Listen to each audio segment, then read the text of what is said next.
Such of the people light TV ప్రేక్షకులకి ఈరోజు ఒక వినూత్న అంశాన్ని మీకు పరిచయం చేస్తాను. The hand that rocks the credit. ఈ సినిమా 1992 సంవత్సరంలో రిలీజ్ అయింది. హాలీవుడ్ మూవీ అనేటప్పటికీ ఆ రోజుల్లో చాలామంది ఈ వీడియో క్యాసెట్లు తెచ్చుకొని చూసేవాళ్ళు. అప్పట్లో ఒకే ఒక ఆప్షన్ ఏంటంటే వీడియో క్యాసెట్లు మాత్రమే. అప్పటికి ఇంకా సీడీలు కూడా రాలేదు. ఈ వీడియో క్యాసెట్ చూసిన వాళ్ళందరూ కూడా ఈ సినిమాని చూసి ఫస్ట్ నుంచి చివరి వరకు కూడా భయకంపితులయ్యారు. అద్భుతమైన కథనం, భయంకరమైన సంఘటనలు, అలాగే చేజింగ్ విత్ సీన్స్, కుటుంబాన్ని రక్షించుకునేటువంటి సన్నివేశాలు ఇవన్నీ కూడా ఆ రోజు ప్రేక్షకులను ఆకట్టుకున్నాయి. ప్రేక్షకులనే కాదు, నిర్మాత దర్శకులను కూడా ఆకట్టుకున్నాయి. ఆ పరంపరలో వచ్చినటువంటి మొట్టమొదటి సినిమా హిందీలో ఖల్నాయిక. హిందీ నటి అయినటువంటి జయప్రద అప్పుడు హిందీలో ఉన్నారు. తెలుగు నుంచి హిందీకి పూర్తిగా వెళ్ళిపోయి హిందీ సినిమాలో చేస్తున్నారు. ఆవిడ ఈ సినిమాలో మెయిన్ రోల్ చేస్తే జితేంద్ర హీరోగా నటించారు, అను అగర్వాల్ విలన్గా నటించారు. ఆ సినిమా పేరే ఖల్నాయిక. ఖల్నాయక్ అని వచ్చిన సినిమా తర్వాత ఈ ఖల్నాయిక ఏంటి అని చెప్పి చాలామంది ఆసక్తిగా ఈ సినిమా చూసినప్పుడు జయప్రద సినిమాలకి భిన్నంగా మొట్టమొదటి నుంచి చివరి వరకు ఊపిరి బిగబట్టి అందరూ చూసే రీతిలో ఈ సినిమా ఉండేటప్పటికీ అందరూ కూడా అదిరిపడ్డారు. ఇంత గొప్ప సినిమా ఇది అని చెప్పేసి ఆశ్చర్యపోయారు.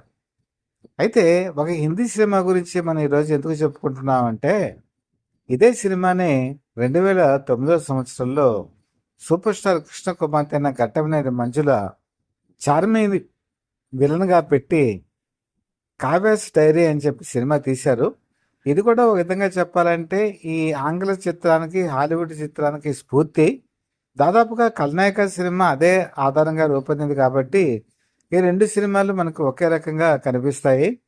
జయప్రద రోల్ని ఘట్టమనేని మంజుల పోషించగా, అను అగర్వాల్ రోల్ని ఇక్కడ చార్మి పోషించడం జరిగింది. ఇది కూడా ఆల్మోస్ట్ 93లో హిందీ సినిమా రిలీజ్ అయ్యి అంతా జరిగినా కూడా 2009 సంవత్సరంలో కూడా ఈ సినిమా థియేటర్లో చూసినా, సీడీల్లో చూసినా కూడా జనాలు భయకంపితులైనటువంటి మాట వాస్తవం. ఈ సినిమా అసలు ఎందుకు ఇంత పాపులర్ అయింది అని మనం ఒకసారి ఆలోచించుకుంటే, జయప్రద ఒక డాక్టర్ దగ్గరికి వెళ్తారు. డాక్టర్ దగ్గరికి వెళ్ళి మెడికల్గా చెకప్ చేయించుకుంటే ఆ చేయించుకునేటువంటి నెపంతో ఆ డాక్టర్ మిస్బిహేవ్ చేస్తాడు. మిస్బిహేవ్ చేసినప్పుడు పోలీస్ కంప్లైంట్ ఇవ్వటం జరుగుతుంది. దాంతో అతను చాలా అవమాన భారానికి లోనై ఆత్మహత్య చేసుకుంటాడు. అది మనకు మొట్టమొదటి సీన్లో కనపడుతుంది. ఆ తర్వాత వాళ్ళ ఇంట్లోకి ఒక కేర్ టేకర్గా ఒక మనిషి ప్రవేశిస్తారు. ఆ మనిషే అను అగర్వాల్.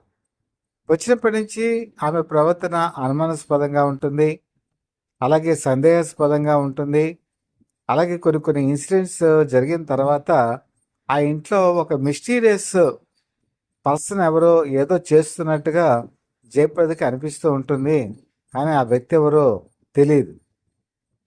అసలు ఎందుకు చేస్తున్నారు, వాళ్ళకి ఏమైనా వ్యక్తులు ప్రతీకారం ఉన్నాయా అంటే వాళ్ళకి అలాంటిది లేదు. ఎందుకంటే జితేంద్ర ఒక ఆర్కిటెక్ట్, అలాగే ప్రొఫెషనల్ రైవల్టీ అంటూ ఎవరూ లేరు.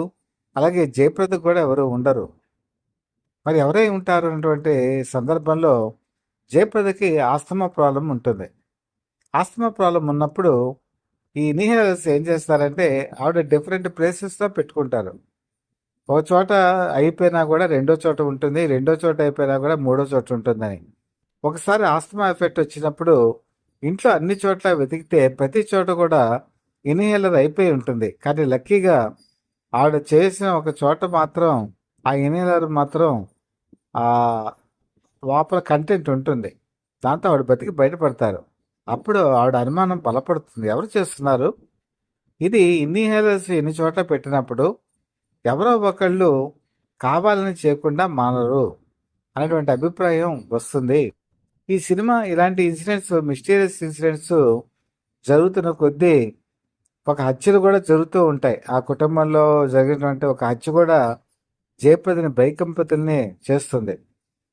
ఈ సందర్భంగా అనుమానం అటు ఇటు తిరిగి ఆ ఇంట్లోకి వచ్చినటువంటి అను అగర్వాల్ మీదకి వెళుతుంది. అను అగర్వాల్ ఐడెంటిటీ గురించి తను రీసెర్చ్ చేయడం ప్రారంభిస్తుంది. ఈ అను అగర్వాల్ పెట్టుకున్నటువంటి పేరు, తనతో చెప్పినటువంటి పేరు ఇవన్నీ ఫేక్ అని, ఆ అమ్మాయి అసలు పేరు కిరణ్ అని చెప్పి, ఆమె భర్త డాక్టర్ అని చెప్పి చివరికి నిజం తెలుసుకుంటుంది.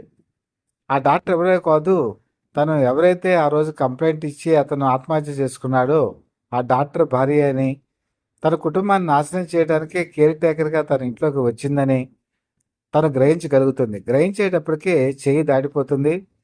అను అగర్వాల్ కేర్ టేకర్గా ఉండి జయప్రద పిల్లని తన కబ్జాలోకి తీసేసుకుంటుంది. జయప్రద పిల్లలతో పాటు జితేంద్రను కూడా వశం చేసుకుంటే కుటుంబం తన చేతుల్లోకి వస్తుంది.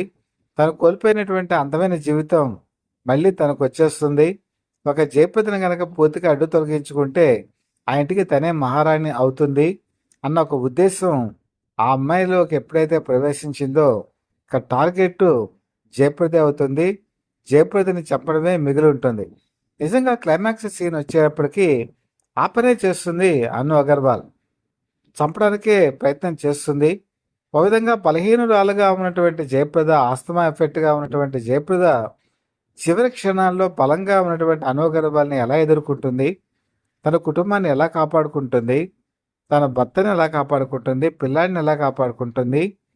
ఇది ఈ సినిమా చూస్తున్న వాళ్ళందరూ కూడా స్టన్ అయిపోతారు. ఎందుకంటే జయప్రద సిరిసిరిమువ్వ, అలాగే చాలా సినిమాలు కనుక చూస్తే ఒక సాఫ్ట్ క్యారెక్టర్ కనపడుతుంది. అలాగే ఆవిడలో ఒక సస్పెన్స్ మూవీస్లో నటించినా కూడా ఆవిడలో డేరింగ్నెస్ అనేది కృష్ణలో చూస్తాం, లేకపోతే ఏజెంట్ గోపిలో, రహస్య గూఢచారిలో చూస్తాం. కానీ ఆవిడలో కనిపించేవి చాలా తక్కువ. కానీ మొట్టమొదటిసారి సెల్యులాయిడ్ మీద ఆవిడ ధైర్యంగా ఒక ప్రాబ్లంని ఎలా ఫేస్ చేస్తారు, అలాగే ధైర్యం, తెలివితేటలు, దాంతోపాటు తనకున్నటువంటి మనస్థైర్యం, ఫిజికల్, వాళ్ళ మెంటల్లీ స్టెబిలిటీ, ఇవన్నీ కూడా సినిమాలో జయప్రద అద్భుతంగా చూపిస్తారు. ఓ పక్క చూస్తే అందం, మరో పక్క చూస్తే అభినయం, మరో పక్క చూస్తే కోపం, మరో పక్క చూస్తే కుటుంబాన్ని కాపాడుకోవాలని తాపత్రయం, ఇవన్నీ కూడా నవరస లక్షణాలు కూడా జయప్రద నటనలో మనకి కనిపించి 1993లో మన ఆశ్చర్యచకితుని చేసే నటన జయప్రదలా కనిపిస్తుంది. కాబట్టి ఆవిడ మహానటి జయప్రద అని చెప్పి అనటానికి ప్రధాన కారణం. ఎందుకంటే ఒక మహానటికి ఏ లక్షణాలు ఉంటాయో అన్ని లక్షణాలు ఆ సినిమా ఆ క్యారెక్టర్లో ఆవిడ చూపించడం జరుగుతుంది. ఈ సినిమా ఆ రోజుల్లో ఒక సెన్సేషనల్ హిట్. అందరూ కూడా జయప్రదని నార్త్లో ఒక కొత్త యాంగిల్లో చూశారు, కొత్త కోణంలో చూశారు, కొత్త పదాన్ని చూశారు. ఇదే అందరి మైండ్లో గుర్తుండిపోయింది. 2009 సంవత్సరంలో ఘట్టంనేని మంజుల ఈ కావ్యాస్ డైరీ సినిమాని ప్రాజెక్ట్ తీసుకొని ఈ సినిమా రిలీజ్ చేసినప్పుడు కూడా ఘట్టంనేని మంజుల కూడా సూపర్ స్టార్ కృష్ణ కుమార్తెగా ఒక ధీటైన నటన ప్రదర్శించారు. చార్మి కూడా అను అగర్వాల్ ఏ యాక్షన్ చేశారో అంత యాక్షన్ కూడా ఇక్కడ చేయడం జరిగింది. కొన్ని ఇన్సిడెంట్స్ని మార్చడం జరిగింది.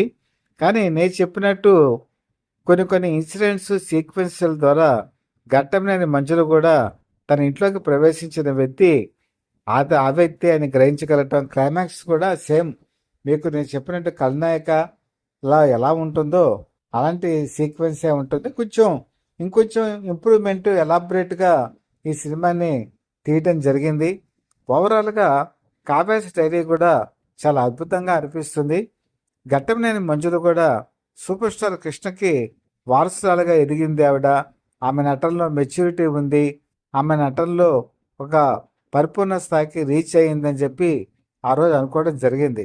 కానీ ఒకే ఒక అంశం ఏంటంటే 1993కి 2009కి మధ్య చాలా డిఫరెన్స్ ఉంది. అసలు ఆ సినిమాని అంతకాలం తర్వాత రీమేక్ చేయాలనేటువంటి ఆలోచన మరి ఘట్టంనేని మంజులకి ఎందుకు వచ్చిందో, మరి 1993లో వచ్చిన నెక్స్ట్ ఏడాదే ఈ సినిమాని ఆ రోజుల్లో తెలుగులో ఎందుకు ఎవరు చేయలేదో నాకు ఇప్పటికీ కూడా అర్థం కాదు.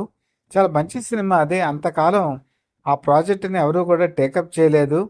కానీ 2009 సంవత్సరంలో ఈ ప్రాజెక్టుని మంజూరు తీసుకున్నప్పుడు నాకు అనిపించింది, ఇంత మంచి సినిమాని ఈ తెలుగు వాళ్ళు ఎవరో కూడా ముందుకు తీయలేపారు కదా, ఈ మంజులే తీశారని చెప్పి ఒక ఆనందం కూడా నాకు కలిగింది. ఏదైనా సరే ఒక ఆంగ్ల సినిమా స్ఫూర్తి ఒక హిందీ సినిమాకి ప్రేరణ అయితే, ఒక హిందీ సినిమా ప్రేరణ ఒక తెలుగు సినిమా ఉద్భవించడానికి కారణమైంది. కాబట్టి ఈ రెండు సినిమాలు కూడా ముఖ్యంగా చూపించేది ఏంటంటే, ఒక కుటుంబంలో ఒక స్త్రీకి ఈరోజు తెలుగు సినిమాల్లో కేవలం హీరోయిన్ అనేటప్పటికీ 3 పాటలు పాడటం, హీరోకే ప్రాధాన్యత ఉండటం, వాళ్ళు నామినల్గా ఉండిపోవటం ఇదే సినిమాలో కనపడుతుంది. ఇప్పుడే కాదు, చాలా సంవత్సరాల బట్టి ఇదే పరిస్థితి. కానీ ఒక ఖల్నాయక తీసుకున్నా, ఒక కావ్యాసి డైరీ తీసుకున్నా కూడా హీరోయిన్ ఓరియంటెడ్ సినిమాలు ఇందులో కనపడతాయి. తన కుటుంబాన్ని రక్షించుకోవడానికి వాళ్ళు పడే తాపత్రయంలో వాళ్ళు చేసే సాహసాలు, వాళ్ళు చేసే ఇన్వెస్టిగేషన్ అంటే ఏదో డిటెక్టివ్ దగ్గరికి పోయి డిటెక్టివే చేయక్కర్లేదు. వాళ్ళు తమ కుటుంబంలో చిన్న చిన్న ఆధారాలను పరిశీలించి ఆ కుటుంబాన్ని కాపాడుకునేటువంటి ఒక సామాన్య యువతులు మనకి కనపడతారు. అది ఈ సినిమాకి ఒక ఆయుపట్టు. నిజంగా ప్రతి మహిళ కూడా ఒక తెగువ, ధైర్యం నేర్చుకోవాలి అని ఈ సినిమాలు రెండూ కూడా మనకి నేర్పిస్తాయి. అది అవసరం కూడా. కాబట్టి మీకు కనుక సమయం ఉంటే ఈ 2 సినిమాలు తప్పకుండా చూడండి. ఎందుకంటే ఈ 2 సినిమాలు అవైలబిలిటీలో కూడా ఉన్నాయి. చూసి మీ అభిప్రాయాలు మాకు తెలియచేయండి.